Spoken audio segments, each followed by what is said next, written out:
town that was the backdrop for their work. I'll meet the extraordinary man who taught taxidermy to Charles Darwin, drop in on Victorian Edinburgh's most exclusive gentlemen's club, and discover the determined women who fought for equality in the practice of modern medicine. But my walk begins in Edinburgh's Old Town, where in 1726 the University of Edinburgh had set up its medical school, the very first in Britain. In the 19th century, Edinburgh's reputation grew as a centre of learning.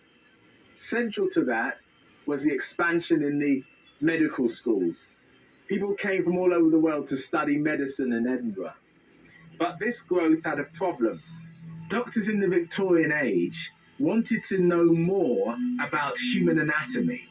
This meant they needed access to human bodies for dissection. Some people in the city had a macabre solution to this problem. They were known as resurrection men, but we know them now as body snatchers. Resurrection men went into churchyards at night and they dug up dead bodies, which they then sold to anatomy schools to use for teaching. Resurrection was not a crime. The dead are not property. They don't belong to anybody. So if you stole a body from a grave, what they did was they would strip the clothes off them, because clothes are property. So they couldn't be convicted of stealing bodies. It wasn't theft.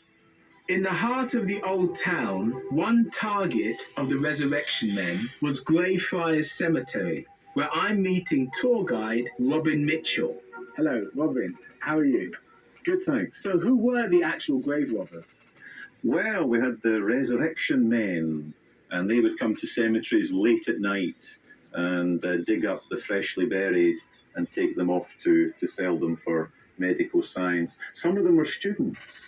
Edinburgh had one of the leading medical schools in Europe, and the students who, at the time, they enjoyed watching public dissection, but they wanted to do it themselves. Why did the university want the bodies? The anatomy classes required bodies for the dissection tables. Initially, the bodies would come from executed murderers, people that maybe had died in a workhouse, suicide victims.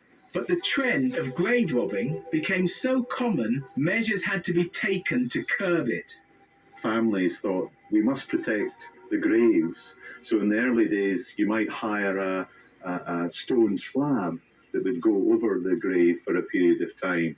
But the adventurous body snatchers just came in from the side and would drag the body out. So therefore, they came up with, well, this is a good example here. They came up with this thing, which is a mort safe.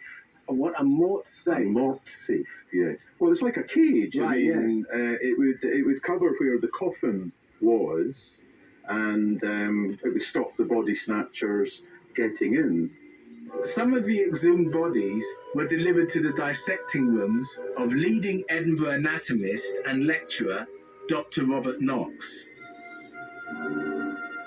But where was Knox obtaining his dead bodies?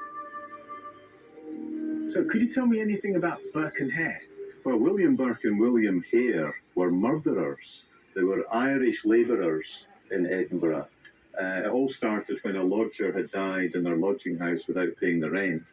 So they took the body up to Dr. Robert Knox and sold it for £7 and 10 shillings, which was an